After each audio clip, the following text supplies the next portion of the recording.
Good morning, lovely people, from another spectacular, beautiful day here just south of Sydney.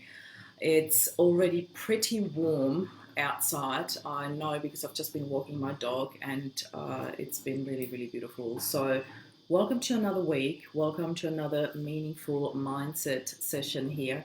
And today, for very obvious reasons, and bear with me, I'll share all of this with you. I want to talk to you about the concept of the blank canvas. You know, I often talk about other grief support groups where there is actually not a lot of support happening, unfortunately, rather than people suffering together. And very often I see that, quite sadly, this suffering turns into a competition. You know, people share their stories and create a massive downward spiral that all the people in this group just keep sliding down with together. They might be holding hands on the way down, they might be screaming on the way down, they might not even be realizing that they are on the way down, but this is what's happening. And I know this for a fact because I've done a lot of research before I started loving life after loss. And this is the very reason why I started this movement, because when I look outside and when I looked for support after Rob passed, there was none around. I found let me just put that on silent. I found it very depressing, I have to say, when I looked around for help, for support, that all that was talked about was the hurt and this whole concept of pain, hole in the heart, my life will never be the same. Of course, it won't ever be the same. You know, there are changes in life that are so subtle that we don't even realize it. However, our life is constantly changing. And change is the only constant in our lives. That's the bizarre concept of it all. And then there are the huge changes, like the adversity, like a loss in your life, like anything that makes you feel at first it rips the rug underneath your feet and you are tumbling and you don't know where to turn, where to hold on to. You feel like you're falling. And then there is this moment of peace and quiet. And for everyone, it takes a very different amount of time. You know, sometimes that comes within days, within weeks, and others take years to even get to that point. However, there is this moment, and it's often when there's this first little piece of joy coming back to us, or the first time we'll laugh again, or the first time we hear a piece of music that makes us smile rather than burst into tears.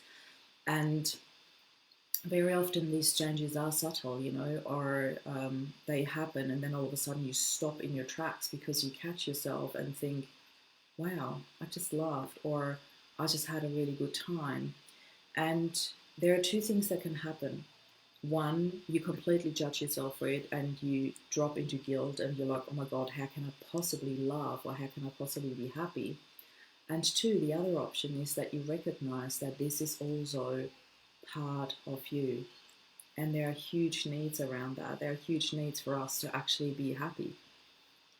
And most of you who've been in this group for a while know that this is what I'm all about, to highlight these scenarios for you and to teach you how to allow yourself, to allow that in, to allow all of it, not just the bad, not just the suffering, not just the hurt, but also the laughter, the joy, the beautiful moments where you realize there are so many memories that you want to celebrate.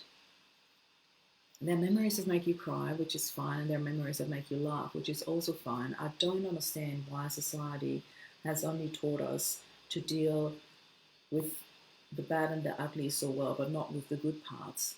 And this is where I come in. I just love teaching people fresh perspectives. I just love taking people's hands and guiding them to that space where they realize that life is so much beautifuler, so much more beautiful on the other side, you know. And that really brings back this beautiful meme to me. The grass isn't always greener on the other side. The grass is greener where you water it. And that's what I'm here to do. I want to teach you to water your grass, to make sure that you're always surrounded by green grass and that you can actually enjoy it. So Some of you might have noticed and were very aware of it, others don't. I actually took 3 weeks off in January because last year, at the end of last year, when I ran the first retreat, I actually went into a bit of burnout after the retreat and did not realize it straight away till a really beautiful friend of mine has pointed it out to me. And I'm like, that's what it was. I was thinking, oh, maybe a bit of a midlife crisis, early menopause. I came up with all the excuses under the sun. I did not realize that I actually had a slight burnout. And I noticed that it was because I absolutely love what I do. I'm so passionate about what I do that I hadn't realized that I had never taken time out to actually have a break from loving love after loss. Because, as I said, as passionate as I am about it and as much as I love it, it is also my job. It is my work, my life work. I absolutely love it. So, for me to keep things fresh and for me to make sure that I actually still love what I do, I needed to take a break. I came out with a new program just before I took that break, which was called Choosing Joy. And as soon as it came out, I felt very meh about it. I was like, I'm not feeling it. There's something missing. I'm not feeling it. And I kept saying, oh, maybe if I just do this, not feeling it. Maybe if I could just, no, not feeling it. And I went through all these scenarios, and I actually went through all the scenarios that were my ideal scenario before I took the break. I'm like, I'd really love to do that. I'd really love to focus on that. And I'd really love to get to that level. And all of a sudden, none of that felt appealing to me. And I knew it was time for a break. And I did that very spontaneously. I literally just texted my mod squad, my beautiful moderator team, and said, I'm taking a break for 3 weeks. Can you please look after the group? And it was so beautiful because they really did. And I think they did a fantastic job. So everybody who thinks they did a fantastic job, put like a little hashtag applause in the comments below so they feel your love as well. Or send me some love hearts right now if you're watching this. So by the way, if you're watching this live, give me a hashtag live or a hashtag applause for my moderator team. If you're watching the replay, hashtag replay or replay applause. Anyway, you'll figure it out. So when I stepped away from the business, it was one of the healthiest thing that I could have done because I realized in the 22 months that I had run it, I had never taken a whole day off. I think I had this one screen-free holiday, but anyway, it was 22 months without a proper break, and nobody in the right mind works 22 months straight without taking a holiday. But that's what happens when you actually really love what you do, when you're really passionate about what you do. You don't even realize that you just keep going. And thanks for the love. So when I stepped away on the first day, literally on the first day of stepping away, I had this massive epiphany. And it was all about the work I do and what I've been offering so far. And I loved the healing journeys. There's, side note, the healing journeys that I used to run, there's still a healing journey that I put under the section called Guides. It used to be called Units. They have renamed it. Facebook, thank you. So the section is called Guides, and when you click on it, there is one part that is called From Grief to Relief, which is the healing journey for all of those new in the group watching this right now. You can click on that and you can do the healing journey in your own time. It's something that's available for free to you, and I'd really love for you to check it out and work through it. And then I had a program called The Experience, which was really beautiful because we delved a lot deeper into, beyond the healing journey, which was really amazing. I absolutely love that program. Then the next level was the retreat that a lot of people have gotten massive, massive transformation out of. It was so deep what we've done there. The work, the transformational work, I absolutely loved it. So when I stepped away, I thought, what's the missing puzzle piece? There are still so many people in the group that can't seem to see beyond the loss and can't seem to see the light at the end of the tunnel, as in, is this ever going to get better? And unfortunately, there are still a lot of people that feel my life's not ever going to get better. I will not ever going to get past this loss. And my very brutal and direct answer to you is, if that's what you truly believe, that's unfortunately what's going to happen. Yet if you are open to challenge this perspective, to actually allow the thought in, what would happen if? What would happen if I would allow my life to be better? Not only would the person that you have lost be absolutely thrilled for you, because I strongly believe that's exactly what they want for us, to be happy, to live our life meaningfully and in a really purposeful and beautiful way. And often the very simple purpose can be to be happy, to create something that makes you happy. And that is something that we often need to find out, like from completely from scratch. What is it that I actually want? What is it that I actually need? There are cases where people have been looking after their loved ones for a really long period of time, or some of you that I have met had a child that was sick from a very young age. So their whole focus was looking after the child or being the sole carer, or your focus is always outside of yourself. And that often happens even when you lose somebody very unexpectedly, very abruptly. Like in my case, Rob passed from a brain aneurysm. There was no pre-warning. Yet when your focus is outside of yourself, when it's on your children, your husband, your relationship, your everybody around you but you, then it takes time and dedication and a decision that you need to make to look at what it is that you actually need. And it can be a bit tricky when you're so used to looking outside of yourself, or when you're so used to having your focus on the loss, that you often don't understand that there comes a time where you need to switch that flip and go like, you know what about me?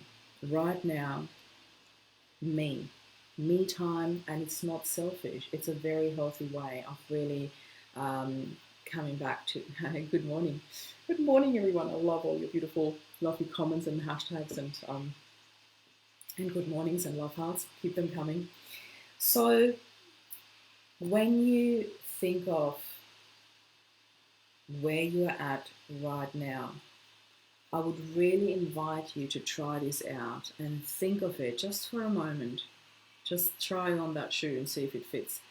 Think of it as life handing you a blank canvas. And I don't want to go into this, but I didn't want this, and I really like my old picture and all of that scenario. I want you to just think about everything where you're at right now as life handing you a blank canvas. What do you do with it? There are so many beautiful steps that I want to take you through, to first of all think about what's your environment like. When you think of an artist and you've got your blank canvas in front of you, would you paint in a dark room, or would you make sure that you've got a beautiful, nice, light, well-lit room where you can actually see the canvas, where you can actually see the colors developing this beautiful new image right in front of you while you work on that canvas? So you make sure that your environment is right. You make sure that you've got lovely people supporting you on that journey that say, wow, I really like what you're painting here, and not the critics that go like, oh, shouldn't you use a bit more black or maybe a bit more grey, rather than all these beautiful yellow, orange, green, juicy, beautiful, lively colours, So really check your environment and make sure that you do have the right support around you. And then there's this beautiful moment of, what is it that I actually need in my life? We often forget to ask ourselves that. We often forget to get to this point of, what is it that I actually need? This is the colors that I'm talking about, I have this beautiful, beautiful story of a very close friend of mine that told me that her dad used to go to town when it comes to decorating the Christmas tree. He absolutely loved it. He would fit as much as possible onto that Christmas tree. And when he passed, her mom said, you know what? I actually I would have always loved to decorate a Christmas tree color coordinated. Like, for example, everything in red. I just really, really would love to try that out. And she did it for the first time in I don't know how many decades, because they've been married forever.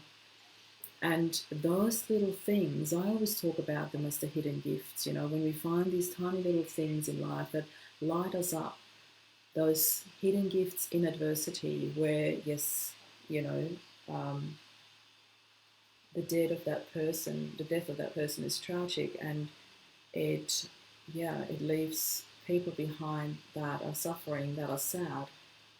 Yet when you come to the stage where you can look beyond that and not ignore it, everything is allowed, but not just the suffering, not just the negative. Does that make sense?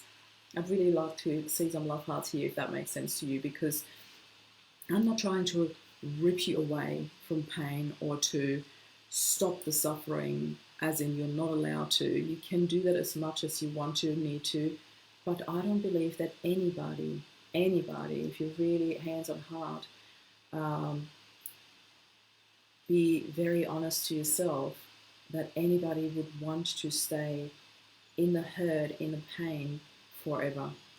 Sometimes we feel we should or we have to because we feel guilty if our life moves on and theirs doesn't. Yet when you really, really dig deep and allow that true answer to come through, nobody wants to be sad or unhappy for the rest of their lives. Nobody wants that. There's a lot of people who feel they have to or they should, or that's the way they honor whoever has passed in their life, but that's not the right way of honoring them. And of course, pardon me, who am I to tell you what's the right or the wrong way? You need to choose that for yourself. But I think there is a way to honor our loved ones that could be so much more beautiful, as in honoring their life, celebrating their life, doing things that honors their memory.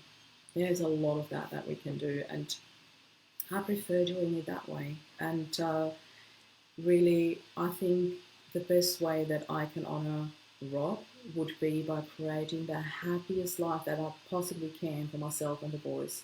And I know that for a fact because we were lucky enough to have the opportunity, to have had the opportunity to talk about that.